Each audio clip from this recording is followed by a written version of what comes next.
નમસ્કાર મિત્રો, online English study YouTube ચેનલમાં હું કેપી ચૌહાણ આપ સર્વેનું સ્વાગત કરું છું.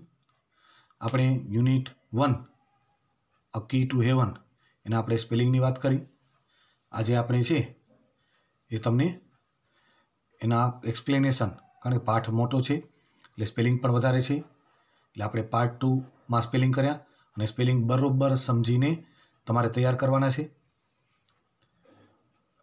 નોટમાં 2 વખત લખીને મોઢે તૈયાર કરશો, કારણ કે ઘણા બધા વિદ્યાર્થી સ્પેલિંગને તૈયાર નથી કરતા, એટલે પરીક્ષામાં પણ પરિણામ છે એ સારું નથી આવતું.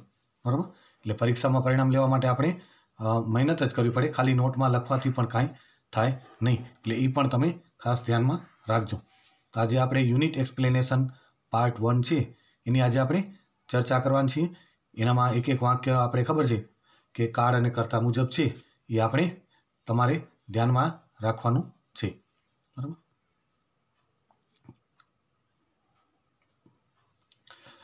અ કી ટુ હેવન એનામાં સીન 1 આવે છે. અ કિંગ્સ કોર્ટ, રાજાના દરબારનું અહીંયા સ્થળ અને સીન છે. Tenaliraman, courtier 1 and courtier 2 are waiting for the king.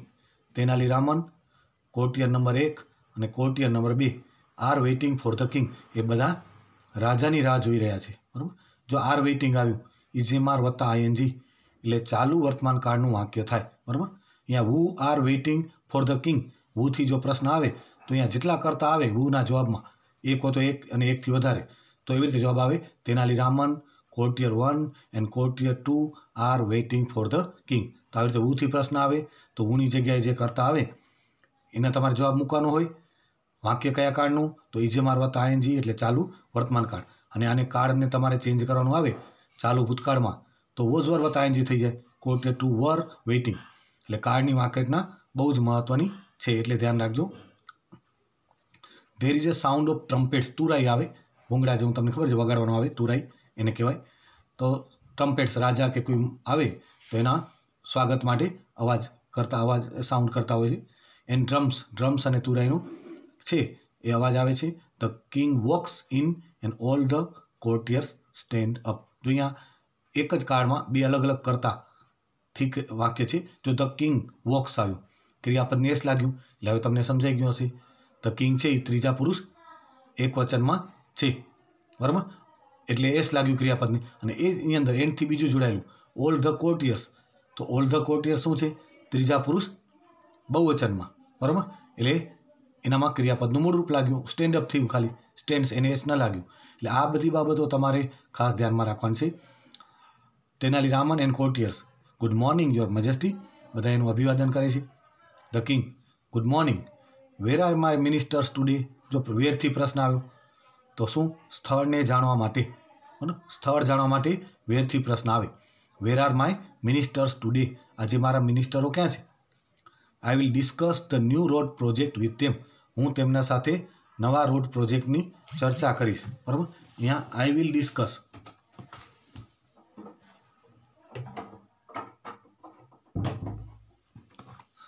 I will discuss, એટલે અહીંયા આઈ કોણ?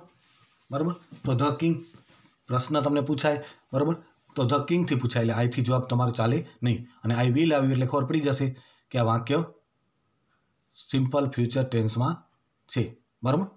સાદા ભવિષ્યકાળમાં છે. પછી I will discuss the new road project with them. Them એટલે કોના સાથે? એના મિનિસ્ટર્સ સાથે.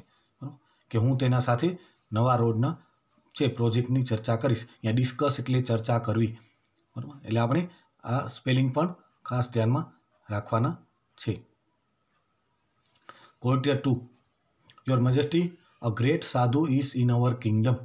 એક મહાન સાધુ આપણા રાજ્યમાં છે. ધીઝ ડેઝ, હાલના દિવસોમાં. અ ગ્રેટ સાધુ આવ્યું. જો અ ગ્રેટ શું આવ્યું? તો એડજેક્ટિવ આવ્યું. તો એડજેક્ટિવ આવ્યું તો આપણે ડિગ્રી શીખી ગયા છીએ. તો ગ્રેટ, ગ્રેટર ધેન અને the greatest. The ministers are at that sadhus camp. આ બધા મિનિસ્ટરો ક્યાં છે? સાધુના કેમ્પમાં છે. તો અહીંયા તમને જો સાધુસ કેમ્પ શું દર્શાવે? સ્થળ દર્શાવે. હવે આનો પ્રશ્ન આપણે પૂછવો હોય તો શેનાથી પૂછાય? વેરથી પ્રશ્ન. Where are the ministers. બરાબર. વેર આર ધ મિનિસ્ટર્સ, તો the ministers are at the sadhus camp.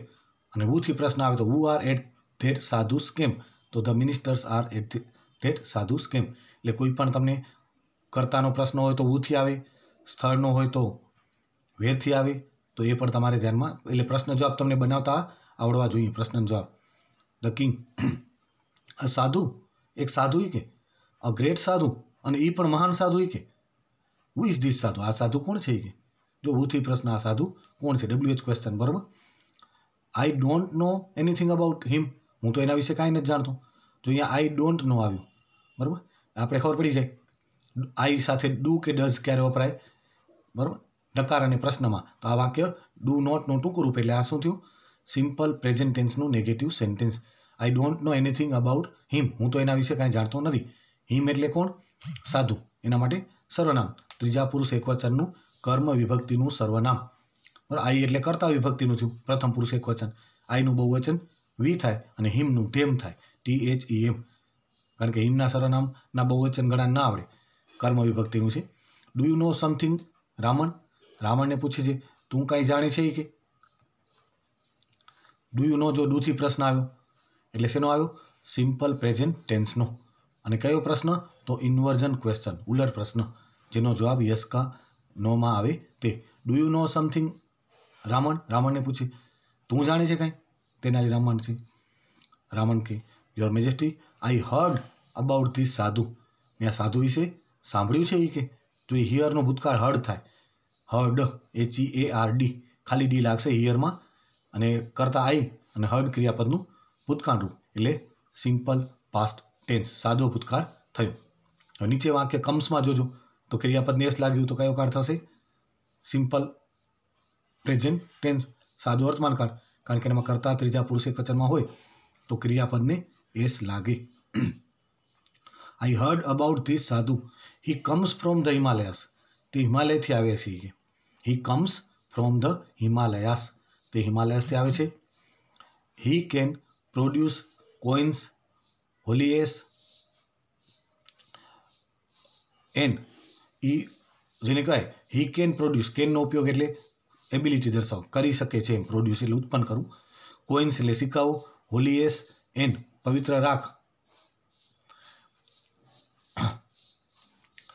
From the air એવી રીતે એ જેને કહેવાય કે હવામાંથી એ ઉત્પન્ન કરી શકે. Courtier 1, and there is a long queue of people in front of his tent every day, અને દરરોજ એના ટેન્ટની આગળ લાંબી લાઈનો લાગે છે. They offer him gold coins, બધા એને સોનાના સિક્કા આપે છે. ક્લોથિસ કપડાઓ આપે છે. એનિમલ્સ પ્રાણીઓ. ગ્રેન્સ અનાજ. Vegetables and dry fruits, vegetable અને ડ્રાય ફ્રૂટ્સ પણ આપે છે. Courtier 2, he can cure any illness by પૂજા, અને એ કોઈ પણ બીમારી છે, બરાબર, એ પૂજાથી એ કોઈ પણ બીમારી છે એ ક્યોર કરી શકે છે. Courtier 2, બરાબર, તો હી કેન ક્યોર આવી જો, તો હી કેન ક્યોર એટલે આપણે ખબર પડી જશે, બરાબર, કે કેન ક્યોરમાં તમને એબિલિટીનો ઉપયોગ આવશે.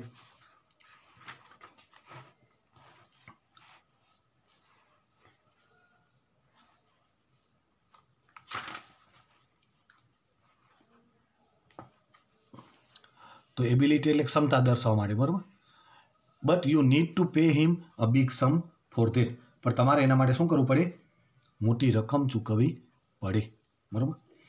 ધ કિંગ, ઇન્ટરેસ્ટિંગ, આ તો બહુ રસપ્રદ બાબત કહેવાય, આવા સાધુ વિશે તો રાજાએ ક્યારેય કંઈ સાંભળ્યું નથી. I want to know more about this sadhu, હું આ સાધુ વિશે વધુ કંઈક જાણવા માંગુ છું. તો અહીંયા આઈ કરતા આવ્યું, આઈ એટલે કોણ, આઈ એટલે ધ કિંગ. અહીંયા who wants to know more about this sadhu એમ આવે ને, તો તમે આઈ વોન્ટ ટુ નો ન ચાલે, કારણ કે કિંગ તમને કરતા કિંગ બોલે છે વાક્ય, એટલે ધ કિંગ વોન્ટ્સ થઈ જાય, પછી કિંગ કરતા ત્રીજા પુરુષ એકવચનમાં આવેલી વોન્ટ્સ થઈ જાય. Wants to know more about this sadhu. But you can go now, હવે તમે જઈ શકો છો, બરાબર, અત્યારે તમે જઈ શકો છો. આઈ વિલ ડિસ્કસ અબાઉટ ધીસ સાધુ વિથ રામન ઓનલી, હું આ સાધુ વિશે માત્ર રામન સાથે ચર્ચા કરીશ. ધ કોર્ટિયર્સ લીવ, અને કોર્ટિયર બધા દરબાર છોડીને ચાલ્યા જાય. જો અહીંયા આઈ વિલ ડિસ્કસ આવ્યું, એટલે હવે તમને ખ્યાલ આવી ગયો હશે મોટાભાગના વિદ્યાર્થીને કે વિલ ડિસ્કસ એટલે કયો કાળ થશે? Simple future tense. વિલ કે શેલ આવે એટલે તમારા માટે સાદો ભવિષ્યકાળ જ એક કાળ આવશે. બરાબર. કેનનો ઉપયોગ હવે ધ્યાન રાખજો. ક્ષમતા દર શકું છું એવું કે આપણે કહીએ શકું છું, શકીએ છીએ, શકે છે, ક્ષમતા દર્શાવવા માટે. બરાબર. શક્તિ અથવા ક્ષમતા તમે શું કરી શકો? તો I can drive a car, I can run fast, I can speak English. તો આ બધા તમે શું કરી શકો છો એના માટે. એને કેનનું ભૂતકાળ કુડ થાય. તો આ પાઠનું તમને વ્યાકરણ ગ્રામર આવશે એ આ modal auxiliaries can, should, must, may, માઇટનો ઉપયોગ આવશે. એટલે પાઠમાં આવે એટલે આપણે જો અત્યારે સમજ્યા હોઈએ તો તમને પછી જ્યારે ગ્રામર શીખવીએ ત્યારે અડધું આવડતું જોઈએ. બરાબર. તો આવી રીતે આપણે છે અહીંયા પાર્ટ 1 એક્સપ્લેનેશન, કારણ કે પાઠ મોટો છે એટલે તમે આપણે દરરોજ જેટલો પાઠ ચલાવીએ તમને એટલું કામ દઈએ છે કે 40 મિનિટમાં તમે એક્સ્ટ્રા વર્ક કરી શકો. બરાબર. આ વિડીયો તમારે જોઈ પાઠને 2 વખત એક વાક્ય સાથે પાછું તમારે જાતે વાંચીને સમજવાનું છે. અને ન સમજાય તો તરત જ પાછો આ વિડીયો જોઈને એક વાક્યનો કાળ, એનું અર્થઘટન, એના શબ્દ એ તમારે પાછા સમજવાનું છે. આવું કામ કરશો તો જ તમને ઉપયોગી થશે. એટલું ખાસ ધ્યાન રાખજો. બરાબર. તો આપણે અહીંયા છે એ આ એક્સપ્લેનેશન 1 છે એ સમાપ્ત કરીએ છીએ.